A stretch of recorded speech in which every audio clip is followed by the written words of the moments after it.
everybody, and welcome back to the second episode of the season. I'm your host, Maddie Greenberg. And I'm your co-host, Ryan. Where's the lamp? I think you mean to say hello and welcome to our Film Noir episode. No! Seriously, where's my lamp? Ryan, who cares? What do you mean? It's the lamp. It makes the set look all nice, and it illuminates us with lamplight. Ryan, I don't even think that there was a bulb in it. It's never even been turned on. It metaphorically lights up our lives. Ryan, we can get another lamp. No! This is absurd. I'm gonna get down to the bottom of this. What's up with him?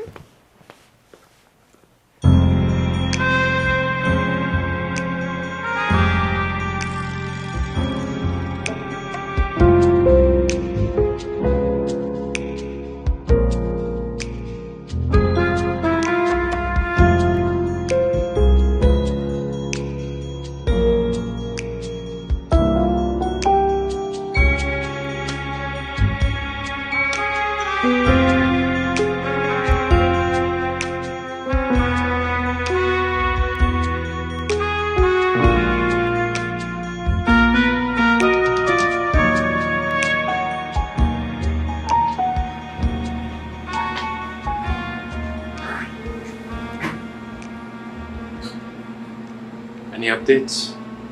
Nothing yet.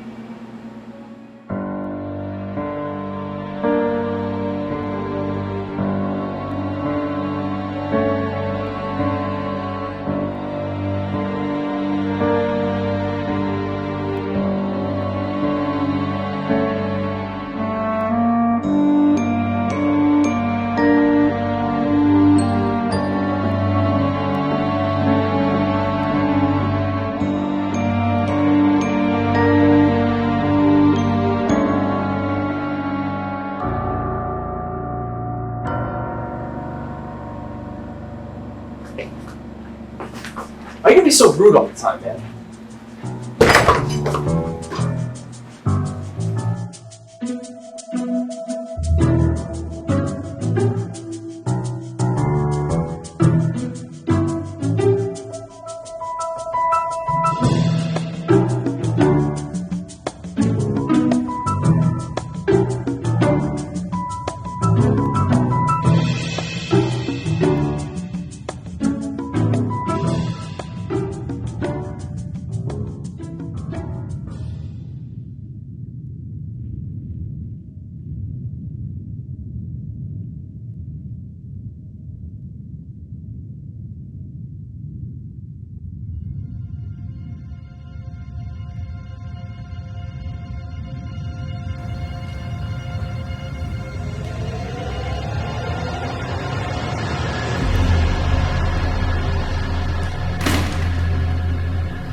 Finally made it. I have something that you want, but I'm not gonna give it to you. Who are you? Not important. Where's my lamp? What am I gonna do with your lamp? Well, I just thought it looked cool. But it's mine now.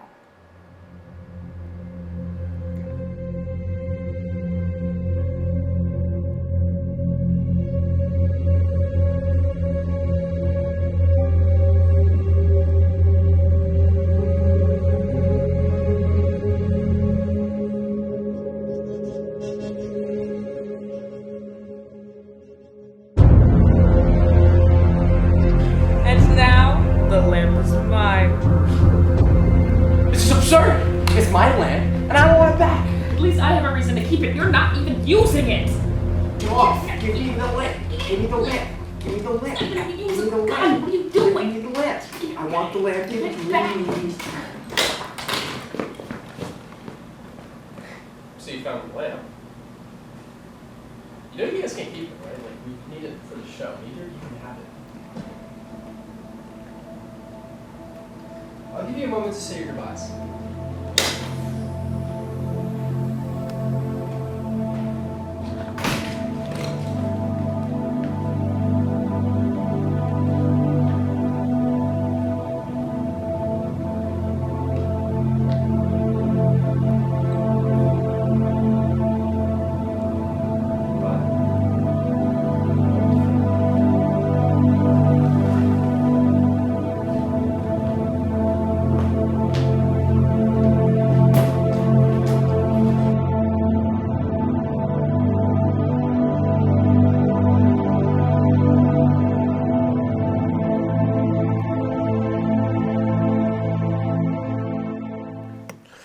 Maddie, I got it. I did it. It was me. It was hard, but I did it. I got the lamp.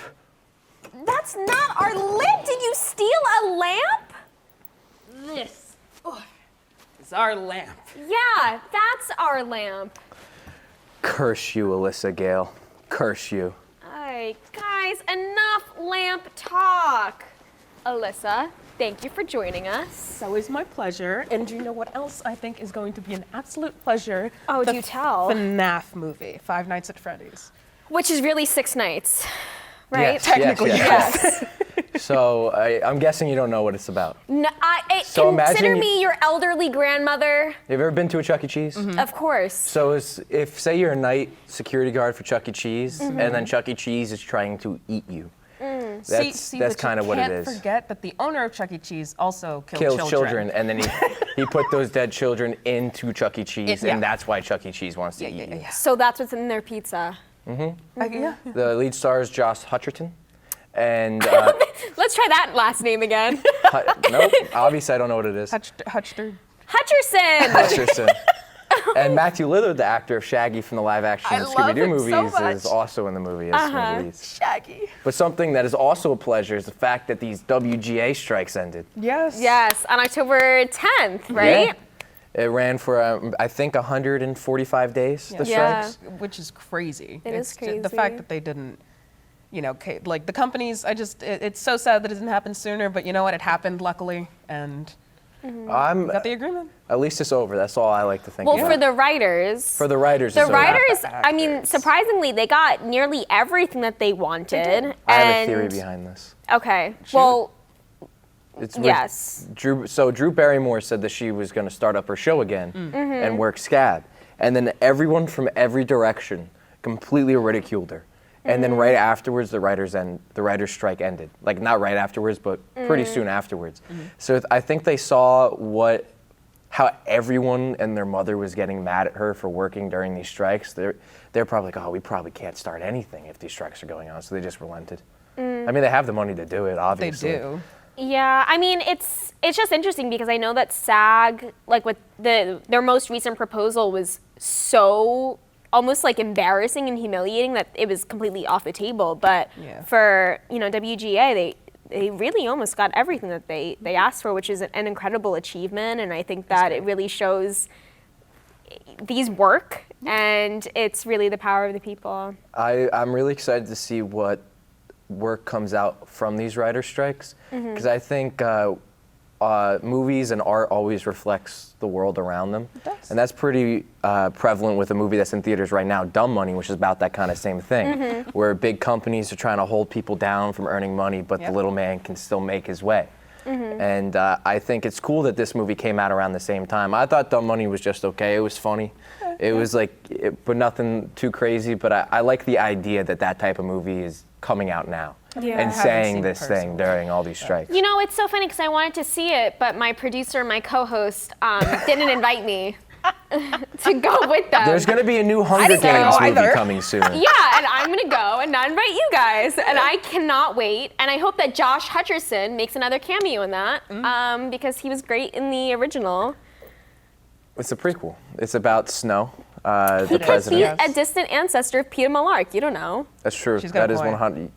That is 100% true. I actually loved the book. I got the book during COVID, and I ate it up. I think What's I read the it in book like called? 2 days. A Ballad of Songbirds and Snakes. I knew the snake thing. I didn't know that. And it was really good. I thought it was better than Mockingjay, at least. Okay. Mockingjay was a wreck.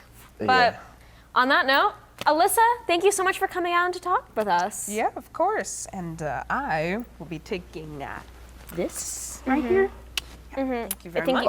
I think you're forgetting a part just here. get that light bulb. Here you go. Yeah. We'll be right back after the break with our guest, Iman Ganshi. Let's take a look at his short film, Night Shift.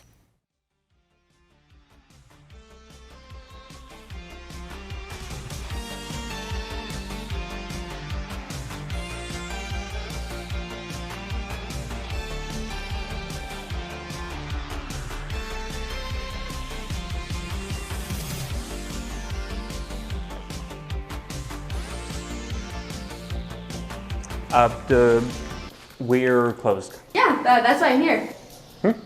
I'm the new hire that Peter didn't tell you. Are you, Nope, nope, nope, nope.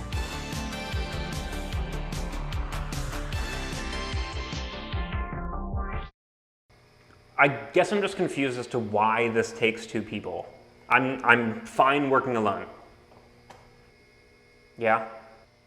Okay, yes, but Fine.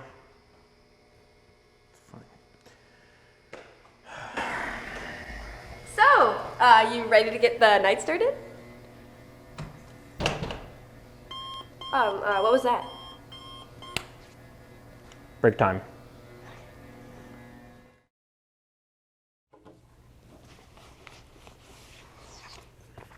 All right.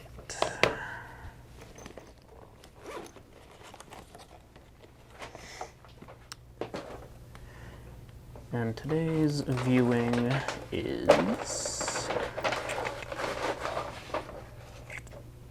Oh, yes. What you watching?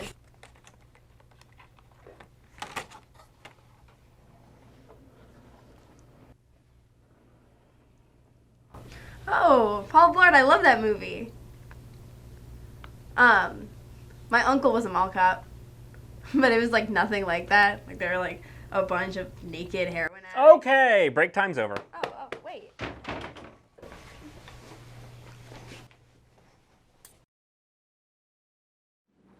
And then I said, whose glass is it anyways? What? What? You just said, and then I said, whose glass is it anyways? But you didn't start the joke. So, what else is there to do around here? Queen. Just work, work, work, right?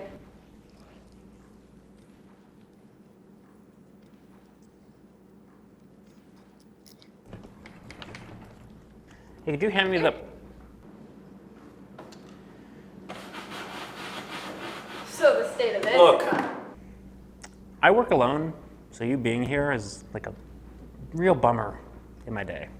So if you could just be quiet and leave me alone and not talk at all, that'd be fantastic. Okay. Quiet. Alone. I got it. Yeah.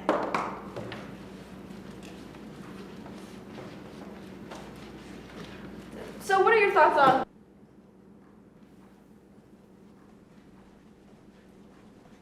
Jesus! No, it's annoying and I don't like it.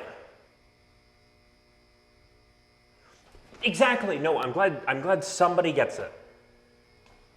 No, I have to get rid of her. Ooh, that's a good idea. You know, I could also... Oh, she's coming. Bye, Mom. Love you. Hey! Hey. You ready to get to work? Yep. Okay, let's go.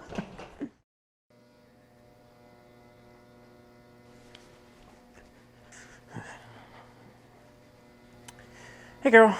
Hey, Ben. Isn't this job just like the worst? Like so tough? It could be worse. Yeah, but like the hours. Like you should be asleep right now. Like. They're not that bad. Right, but you hate it. No, not at all. I actually think it's a great opportunity for me. Coolio. Definitely. For show. For shizzle.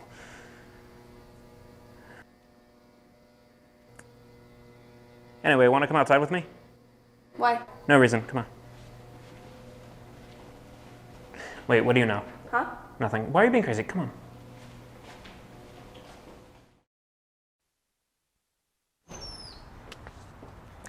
Yeah, which is like what nice weather we're having, right? Right. Nothing suspicious at all. You okay? Oh, psh, yeah. Hey, what's in there? Put in the trash can? Yeah, but maybe I check it out, I guess? I don't know. Oh my god, there's a dead body! Oh, what? Who put that in there? Oh my god. Oh, damn, I guess you don't want to work here anymore. Ah, No. Oh my god. Okay, it's fine. It's fine. It's just a dummy. Oh, that was, wow. Okay. So why did you want me to come out here? The weather. Oh. Okay, cool.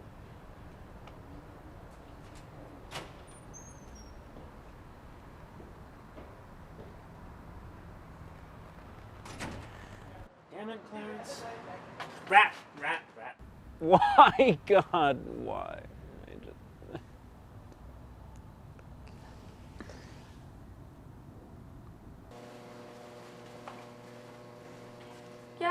Yeah, I know, Dad.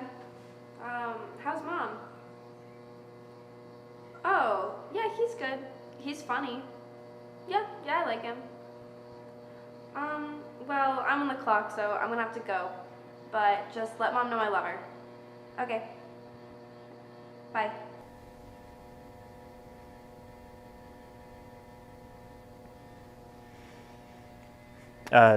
The seat taken? No.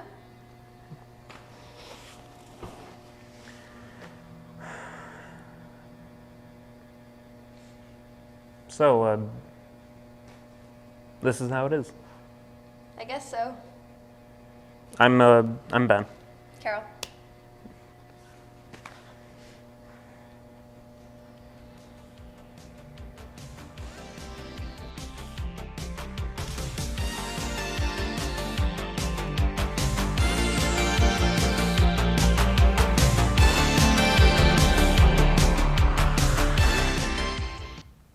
Thank you so much for being here with us today, Aman.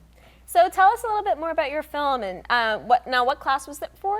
It was for RTVF 84, which I think is the single cam production class. We were tasked to come up with, one single webisode. So I decided to do a mockumentary because I like mockumentaries a lot. Did you take any inspiration from anything? Yeah. Well, like the way that I described it in the class was like I really wanted to capture, like there was a feeling that I got from The Office that I haven't been able to like feel from like any other mockumentary, which is like this like weird bleakness, this like very realness that you get with that specific kind of medium, where the camera feels like it's intrusive, where it captures moments that like there's like two parts to it where like you can tell when like the character's putting on like a performance for the camera, and then you see the camera like looking through like the bushes, and it's like that feels more real, just like through the way that the signals work, Like a fly on the wall type. Yeah, Like, yeah, like yeah. you're there when you shouldn't be. Yeah, like a lot of like newer mockumentaries, kind of just don't use that anymore, and so it feels like less like a real thing, like less like a documentary, and that these characters are real. So I really wanted to replicate that kind of thing. Awesome. So it's only 2 characters in the whole film. How did you go about casting these individuals? Well, I knew production was going to be difficult because it was for a class and not something super major, so I had to write it to where it was accessible for me. So I wrote 2 characters. I wrote it at night because that's when locations would be available to me. I had a bunch of helpful friends, but I had people in mind. Haley and I worked on News Wars together, and I knew that she would be great, so I kind of wrote that part for her. And then I had this other character, which I didn't know who it was going to go to, and I just, asked Kobe. I was like, because we also worked on News Wars, and he said, yeah, and he did a fantastic job, so shout out to them.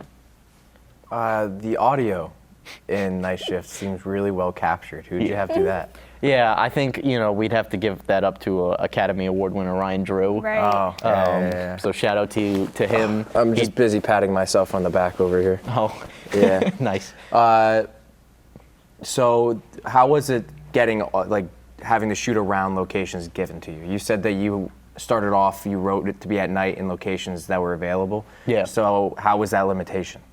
Well, it's always funny because like in the moment, limitations are always tough to work around, but like when you look at the product, especially at the end where you get like the bit where it says expand your horizons, and that kind of is like the thesis of that episode.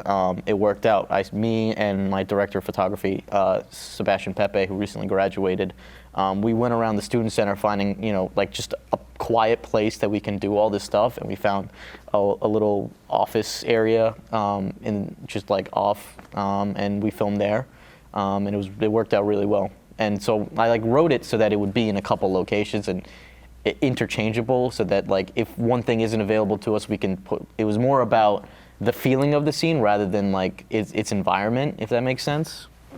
What's next for you?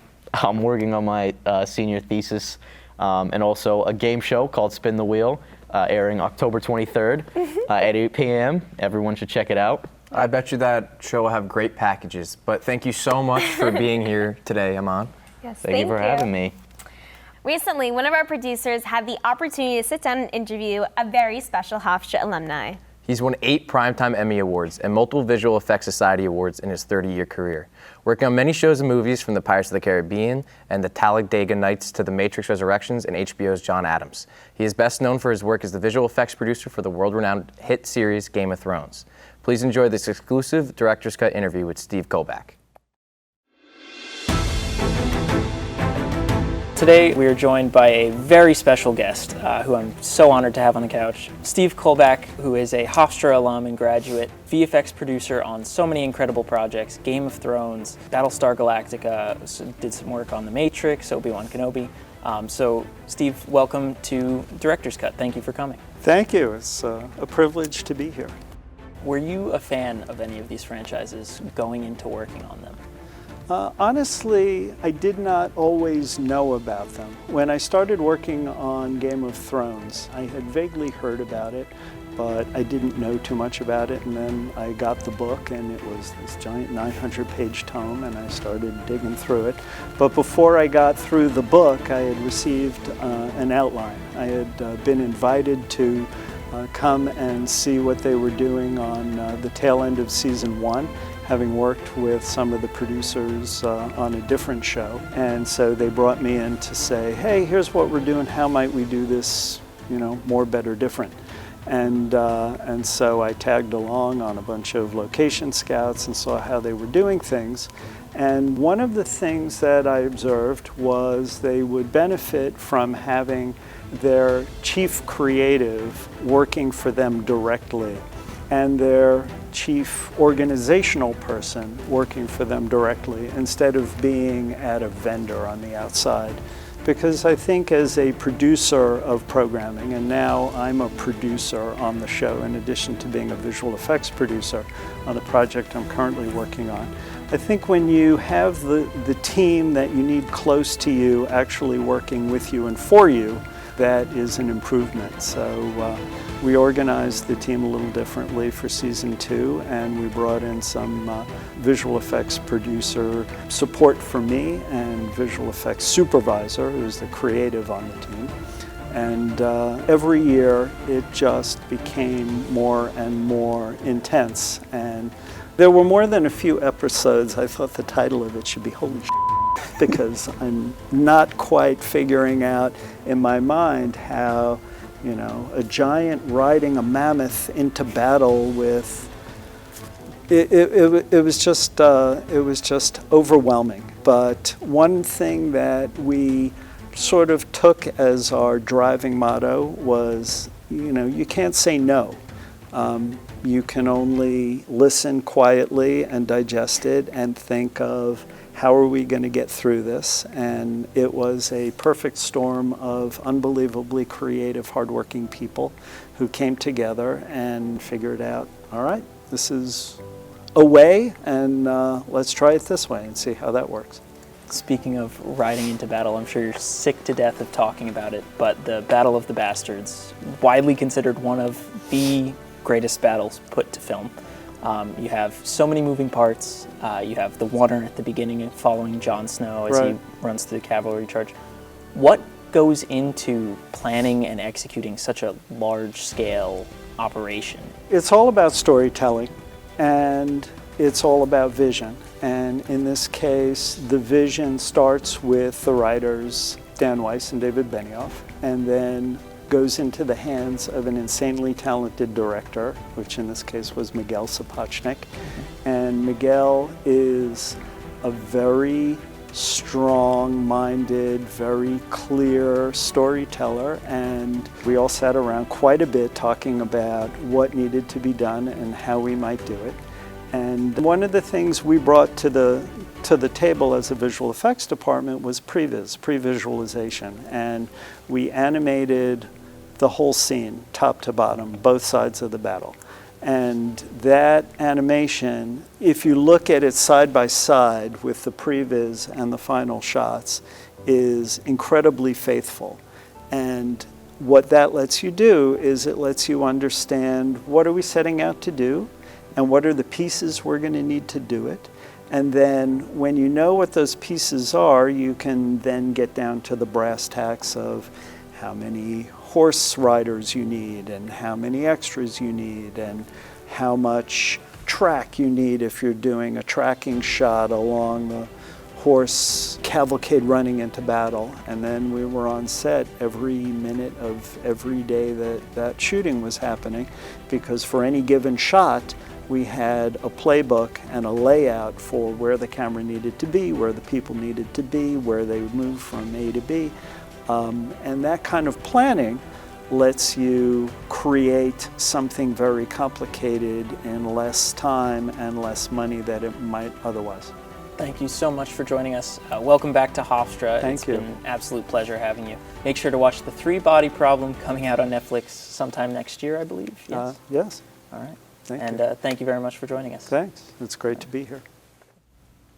Ryan, isn't it just so cool to see how much work goes into the visual effects for a massive project like Game of Thrones? Yes, Maddie, it is cool. And thank you so much to Steve Kovac for agreeing to sit down with us. You will always have a spot here on the Director's Cut couch. Yeah, we'll keep it warm for you. On that note, we have come to the end of our show. So if you'd like to keep up with us, make sure to head on over to our Instagram @DirectorsCutHU. There you can find exclusive content like the full Steve Kovac interview, unaired shorts, and so much more. Also, make sure to give us a follow and subscribe on our YouTube channel. Thanks again to our special guest, Aman Ganshi, for sitting down with us. Until next time, I'm Ryan Drew. And I'm Maddie Greenberg. And this has been Director's Cut.